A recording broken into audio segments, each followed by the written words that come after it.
दोस्तों 1943 में भारत के पश्चिम बंगाल में एक बहुत ही भयानक अकाल पड़ा था। ये तभी की तस्वीर है जो कि आप यहाँ पर देख रहे हैं। और फिलहाल अगर हम बात करें तो 1943 के दशक में भारत में भुखमरी की बहुत ही भयानक स्थिति थी। लगभग 4 मिलियन लोग इस अकाल में मारे गए थे। और इसके बाद ये महसूस किया जाने लगा कि अगर भारत में अन्न उत्पादन नहीं बढ़ा तो निश्चित रूप से भारत अपनी उन्नति की ओर कभी भी आगे नहीं बढ़ पाएगा। तो इस दिशा में सबसे अमूल्य योगदान भारत में किसने दिया था? एम.एस. स्वामीनाथन, जो कि आज इस दुनिया में नहीं है। तो एम.एस. स्वामीनाथन की अभी हाल ही में, यानी कि अगर बात करें तो कुछ ही घंटे पहले, जब मैं वीडियो बना रहा हूँ तो कुछ ही घंटे पहले स्वामीनाथन ने अंतिम सांस ली है। 98 साल की उम्र में इन्होंने अपने शरीर का त्याग किया है। भारत के महान कृषि वैज्ञानिक और हरित क्रांति के इस जनक को मेरा सत सत नमन। देखो फ्रेंड्स, अगर हम बात करें यहाँ पर तो कृषि वैज्ञानिक डॉक्टर स्वामीनाथन ने हरित क्रांति की सफलता के लिए 2 केंद्रीय कृषि मंत्रियों सी सुब्रमण्यम 1964 से 1967 और जगजीवन राम 1967 से 70 और 1974 से 77 के साथ मिलकर काम किया।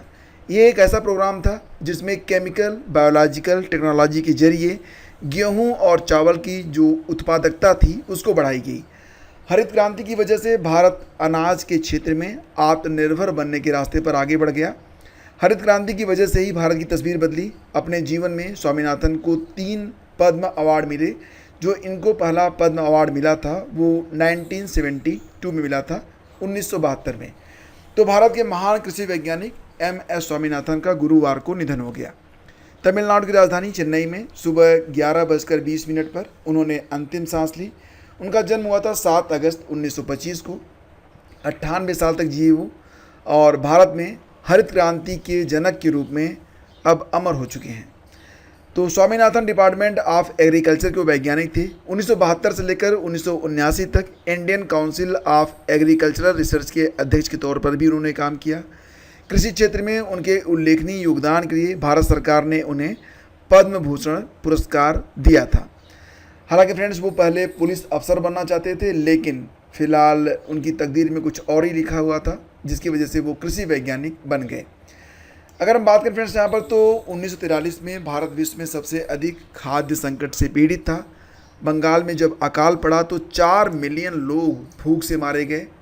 1947 से 1967 तक भारत सरकार द्वारा बड़े पैमाने पर कृषि क्षेत्रों के विस्तार पर ध्यान केंद्रित किया गया, लेकिन देश की जनसंख्या की जो वृद्धि हो रही थी वो खाद्य उत्पादन की तुलना में बहुत ज़्यादा थी।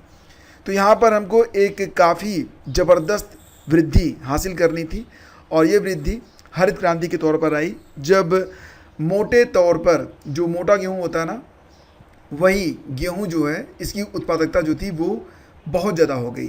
तो भारत में हरित क्रांति मोटे तौर पर गेहूं क्रांति है, क्योंकि वर्ष 1967-68 और वर्ष 2003-04 के मध्य गेहूं के उत्पादन में 3 गुना से अधिक की वृद्धि हुई, जबकि अनाजों के उत्पादन में कुल वृद्धि केवल 2 गुना थी।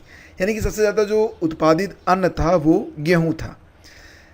तो फ्रेंड्स, यहाँ आज के अखबारों में ये सारी न्यूज़ आप पढ़ सकते हैं।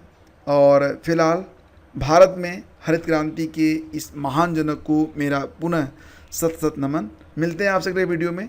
और चलते चलते मैं आपसे एक प्रश्न करना चाहूँगा फ्रेंड्स, कि भारत में जब हरित क्रांति आई उस समय भारत में कौन सी पंचवर्षीय योजना कार्यरत थी?